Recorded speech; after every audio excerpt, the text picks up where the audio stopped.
फिर दिन हुआ,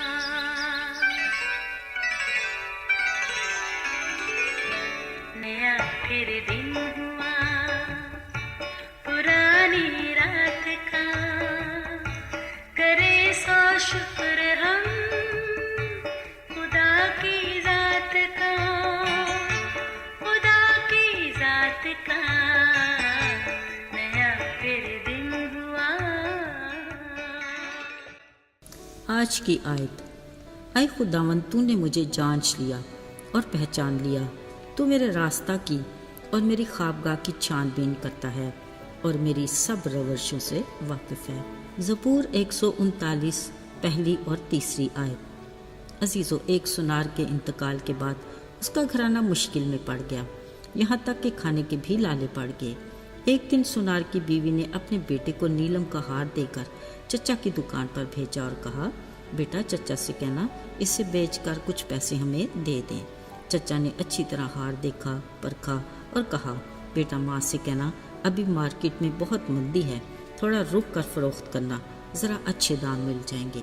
फिर उसने थोड़े से पैसे लड़के को देकर कहा, ऐसा करो कल से तुम रोज़ दुकान पर आ जाओ, देखो कुछ काम ही सीख लोगे। इसी तरह वो रोज़ दुकान पर आने लगा। यूँ उसने बड़े अच्छे से हीरे जवाहरात की परख का काम सीख लिया। अब लोग दूर दूर से हीरों और जवाहरात की परख करवाने उसके पास आते थे। वो अपने काम में काफ़ी माहिर भी हो चुका था।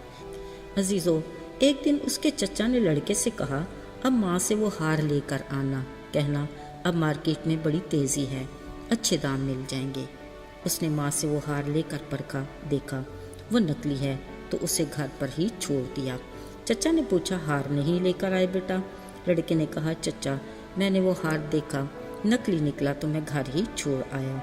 चचा ने कहा, बेटा जब तुम पहली दफ़ा वो हार लेकर मेरे पास आए थे, मैं तो जान गया था कि वो नकली है, लेकिन मैं उसी वक्त बता नहीं सकता था। अगर मैं बता देता तो शायद आप सोचते कि मैं झूठ बोल रहा हूँ, मगर आज जब तुम्हें खुद इसका इल्म है तो हमारे रिश्ते भी बरकरार हैं और इसमें मजबूती भी है। और अगर परखने वाले पर शक व शुबात न हो तो उसके सच को भी हर सूरत तस्लीम कर लिया जाता है और उस पर भरोसा भी किया जाता है। अजीज़ों, सच और झूठ में तमीज़ करना इंतहाई मुश्किल है। कम अज़ कम हमारी नाकस अकल और महदूद सोच ना सच की हकीकी गहराई तक पहुंच सकती है और ना ही झूठ को जान पाती है। बाज़ औक़ात झूठ कुछ इस अंदाज से बोला जाता है कि सच का गुमान होता है और कभी सच की सादगी में भी झूठ की झलक दिखाई देती है। परख के लिए भी हिकमत की ज़रूरत है और वो भी खुदा की अता करदा। अगरचे किसी भी चीज़ की शफाफियत और परख के लिए इंसानी अकल ने ही कई पैमाने ईजाद कर रखे हैं जिससे असल और नकल का बखूबी अंदाज़ा हो जाता है, मगर ख़ुद इंसान में परख का पैमाना फ़कत एक ही है और वो है खुदा का कलाम। ये एक ऐसा आईना है जो हमें ज़ाहिर और बातिन दोनों हालतों से आगाह करता है।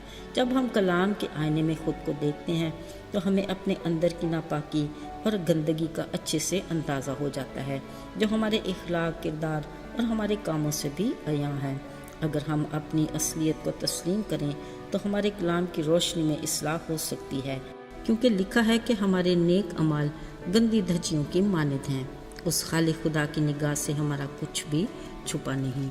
अजीज़ों, अगर हम ख़ुद को मुकम्मल तौर पर उसके सुपुर्द करें तो वो हमें अपने बेटे यीशु के लहू से धोकर पाक और साफ़ करता है। तब भी वो हमें अपनी रफ़ाकत में कबूल करता है, हमें अपने दीदार के काबिल बनाता है और हमें मुबारक कहता है। इस मकाम तक लाने के लिए हमें किस कदर ख़ुद को उसके सुपुर्द करने की ज़रूरत है, ताकि वो हमें अच्छे से परख ले कि हम उसके साथ बेटे बेटियों के रिश्ते में जुड़े रहें। अजीज़ों, खुदा के बंदा दाऊद का अपने खुदावन से इस कदर लगाव था कि उसने अपनी परख के लिए मुकम्मल तौर पर ख़ुद को उसके सुपुर्द किया और इलाही तहरीक की बदौलत बरमला इजहार भी किया और कहा, ऐ खुदावन, तूने मुझे जांच लिया और पहचान लिया। तू ना सिर्फ मेरा उठना बैठना जानता है, बल्कि तू मेरे ख्याल को दूर ही से समझ लेता है। ऐ खुदा, मैं जिन रास्तों पर चलता हूँ तो उनसे भी वाकिफ़ है, यहाँ तक कि तू मेरी ख्वाबगाह की छानबीन भी करता है। ऐ खुदा, मैं जानता हूँ कि मेरा कुछ भी तुझसे छुपा नहीं। मैंने क्या बोला या मुझे क्या बोलना है, मेरी ज़ुबान पर आई हर बात तेरी निगाह में है। عزیزو، اپنی اس طرح کی پرکھ کے بعد داؤد کی خدا کی نظر میں کیا اہمیت تھی؟ خدا نے اس کے بارے میں بڑی ہی خوبصورت بات کہی کہ مجھے میرے دل کے موافق مل گیا۔ یہ داؤد کے لیے بڑا احساس تھا جو کسی اور کو کبھی نہ مل سکا۔ اس کی بے پناہ محبت کا اندازہ کون لگا سکتا ہے؟ یقیناً ایک گناہگار انسان اس کی محبت کو جان سکتا ہے کہ کس قدر وہ گناہ کی دلدل میں پھنسا ہوا تھا۔ موت کا فتویٰ لگ چکا تھا اور ہلاکت اس کا انجام تھا، مگر اس نے اپنی محبت کی خوبی ہم پر یوں ظاہر کی کہ اپنے اکلوتے بیٹے یسوع کو ہمیں بخش دیا تاکہ جو اس پر ایمان لائے ہلاک نہ ہو بلکہ ہمیشہ کی زندگی پائے۔ عزیزو، یہ اس کا ہم پر بڑا فضل اور رحم ہے۔ ہمیں اس رشتے میں جڑے رہنے کے لیے مزید مضبوطی کی ضرورت ہے۔ اس کے کلام کی روشنی میں خود کی پرکھ کرتے رہنا چاہیے اور خود کو داؤد کی طرح مکمل طور پر اس کے سپرد کرتے رہنا چاہیے، تب ہی ہمیں اپنی قیمت کا اندازہ ہوگا۔ اس نے ہمیں مقدس قوم اور شاہی کاہنوں کا فرقہ کہا، جو ہمارے لیے کسی بڑے اعزاز سے کم نہیں، ساتھ ہمیں ہمیشہ کی زندگی کا وارث بھی بنایا۔ ذرا سوچئے، کیا آج ہم اس قابل ہیں کہ سچے اور صاف دل سے کہہ سکیں کہ آئے خداوند، تو نے مجھے اچھے طریقے سے جانچ لیا اور پہچان لیا، تو میرے خیال سے راستوں سے بخوبی واقف ہے، میرا کچھ بھی تجھ سے چھپا ہوا نہیں۔ عزیزو، یاد رہے، شفافیت ہمیں خدا کی رفاقت میں قائم رکھتی ہے اور پاک دلی ہمیں اس کا دیدار کرنے کے لائق بناتی ہے۔ آئیے دعا کریں۔ آئے پاک آسمانی باپ، ہم تیرے شکر گزار ہیں کہ تو نے ہمیں اپنے بیٹے یسوع کے لہو سے دھو کر پاک اور صاف کیا کہ ہم تیری رفاقت میں رہ سکیں اور تیرے ساتھ رشتے میں جڑے رہیں۔ تو ہمیں پرکھ، ہم میں کوئی ایسی بات تو نہیں جو تجھے ہم سے دور رکھے ہے۔ ہم تیرے فتح مند نام میں ہر رکاوٹ کو گرا دینا چاہتے ہیں، یسوع کے مبارک نام میں، آمین۔